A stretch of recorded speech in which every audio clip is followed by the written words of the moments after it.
Good afternoon. It's a pleasure to be here. Such a beautiful day today. I am pleased to say that I just had a very productive meeting with Mr. Charles Sousa and Mayor Tory. We're all here to talk about what we believe is very important in terms of the affordability of housing in the city. We know that one of our most critical responsibilities is to ensure a healthy, competitive, and stable housing market. And we spoke today about the importance for all of us at all levels of government to collaborate, so that we consider the issue of housing and we consider how we can work together to create and ensure affordable housing, and also to protect the investment of Torontonians and people in Ontario in their housing investment. We're concerned that the price increases, in particular in the GTA, are putting the dream of owning a home out of the reach of middle-class families.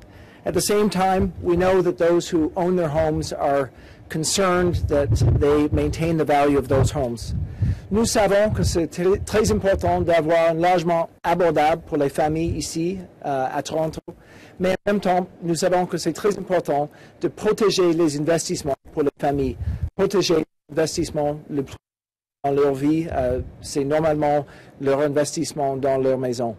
So we propose to continue to collaborate in our efforts in this regard. We believe that there are some things that we can do together, both in the short and in the long term. The importance of continuing this discussion. We are going to work together to have an ongoing set of meetings so that we can consider information as we have it to ensure that we have coherent policy actions. From the perspective of the federal government, we are doing a significant amount of work on data in the housing market, and we want to ensure that Minister Sousa, Mayor Tory, and ourselves work together with that data to consider the kinds of actions that we can take to protect the market. Short term, we've agreed to refrain from introducing new measures for buyers which would impact housing prices by boosting demand. We also know that the federal government analysis can be helpful. We have agreed that we will help in a number of ways with analysis for the province and the city. In particular, we said that we will ensure that the Canada Revenue Agency dedicates resources to ensuring compliance of the real estate sector in the GTA with tax laws, and will work with the province of Ontario to obtain enhanced land registry data to help support tax compliance activities in the GTA.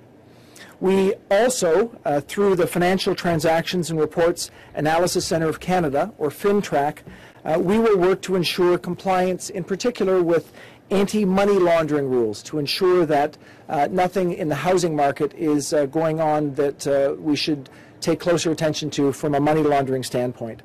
We also agreed that we must continue to ensure that our regulated lenders are operating prudently. Through these efforts, we're taking efforts to ensure and protect the stability and integrity of the housing market.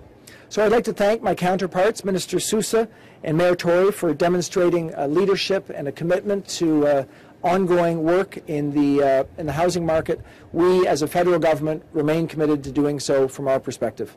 Thank you.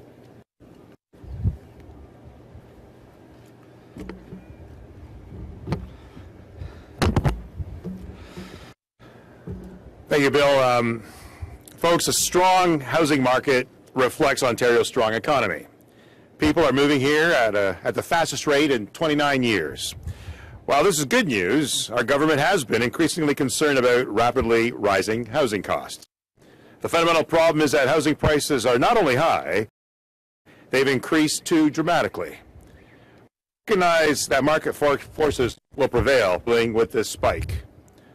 Minister Morneau, Tory, and I discuss new ways to collaborate and address these rising costs. And as you know, I'll be delivering Ontario's budget within the coming week, and it's important for me to have had this discussion prior to our release. Our meeting was productive. We addressed speculator activities, vacancy rates that is constraining supply. Committed to meet quarterly to assess future challenges. We'll be sharing data more regularly to enhance understanding of the housing market and to help inform us of any new measures that provide greater market stability without causing unintended consequences. But make no mistake, this is not a recent phenomenon. In my fall economic statement, we know our government has been meeting with many stakeholders and municipal leaders across the region for months to determine ways to respond collectively. And today's meeting was important. Canada has a role to play.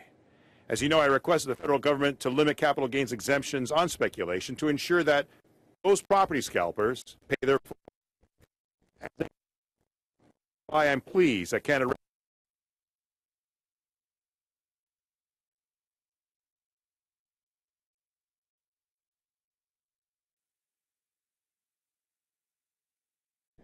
the matter is urgent.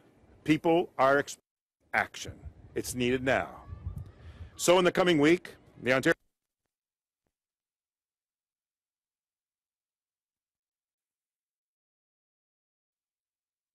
housing market, informed today by my colleagues. It's a made in Ontario solution that is unique to Ontario. The point is, Ontarians can't afford to wait. We need to act now. I appreciate your time.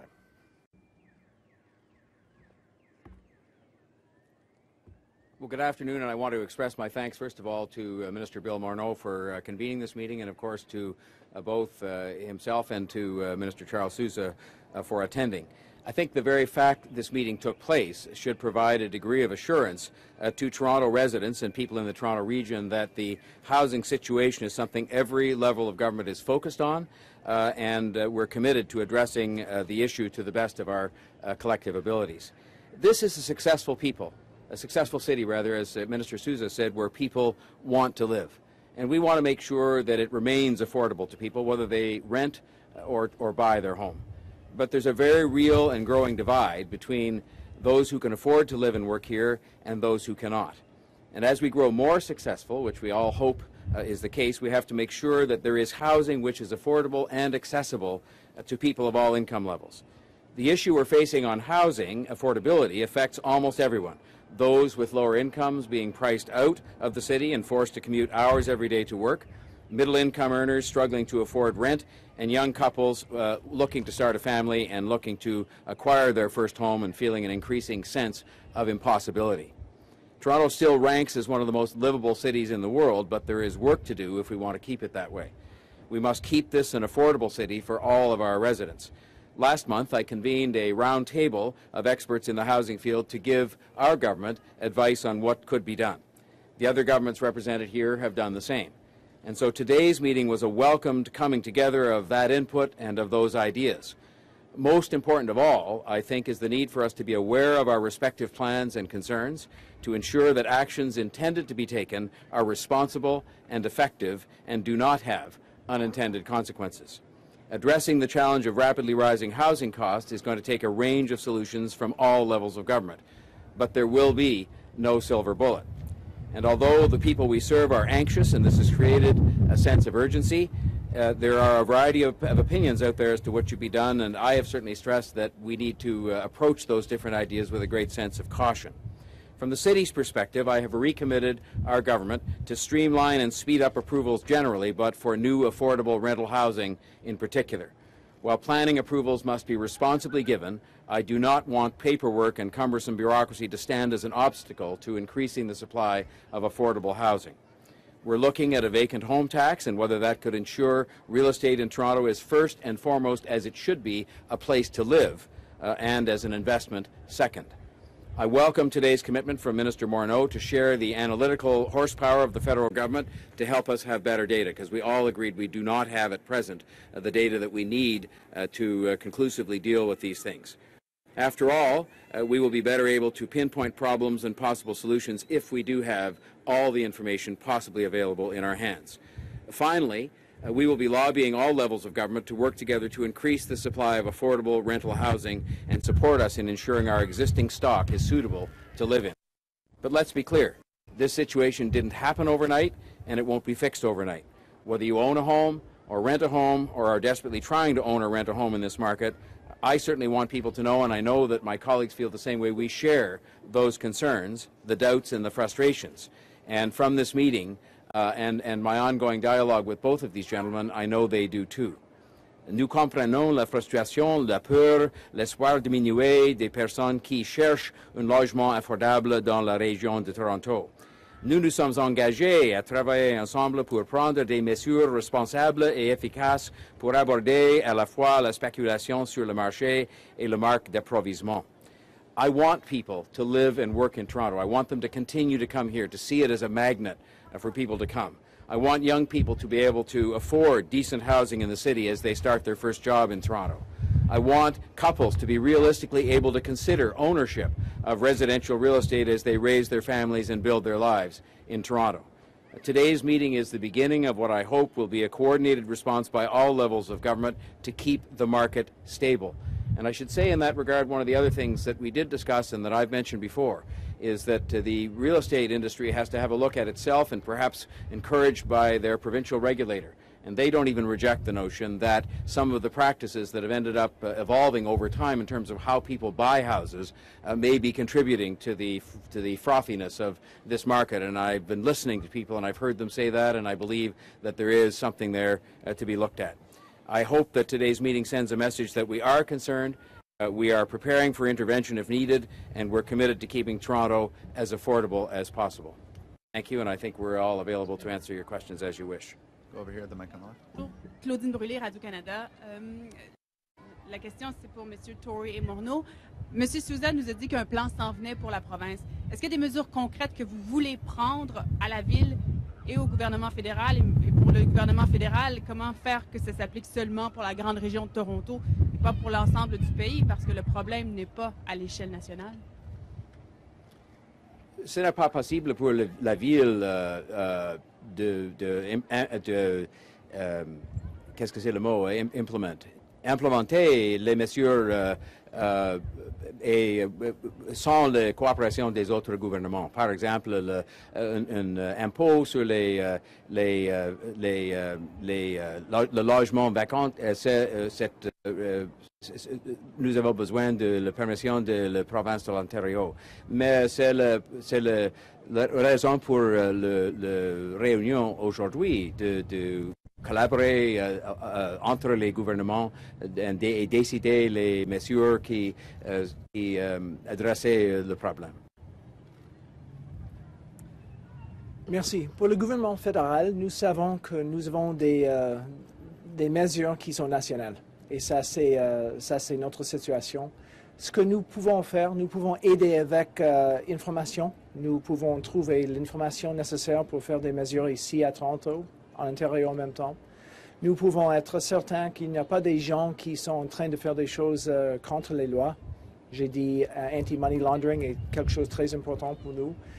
Mais finalement, la chose importante pour nous est de travailler avec les autres niveaux du gouvernement pour trouver des solutions pour ici, pour la région de Toronto, pour Ontario, et d'être certain que nous ne faisons rien qui va changer la situation à travers le pays à cause de la situation ici à Toronto.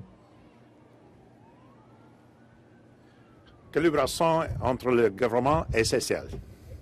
Merci beaucoup. Gary Marr, Financial Post. I'm wondering, what effect do you think the fact that you continue to talk about changes and implementing things is having on the speculatory environment right now? There's some people trying to jump into the market potentially ahead of changes, like foreign buyers. If they think a 15% tax might be coming in from BC, like they had in BC, maybe they're jumping into the market earlier. Is some of the talk actually fueling speculation, do you think, to any extent? And the fact nothing's happened? We have an objective of working together to come to coherent policy responses. We care to make sure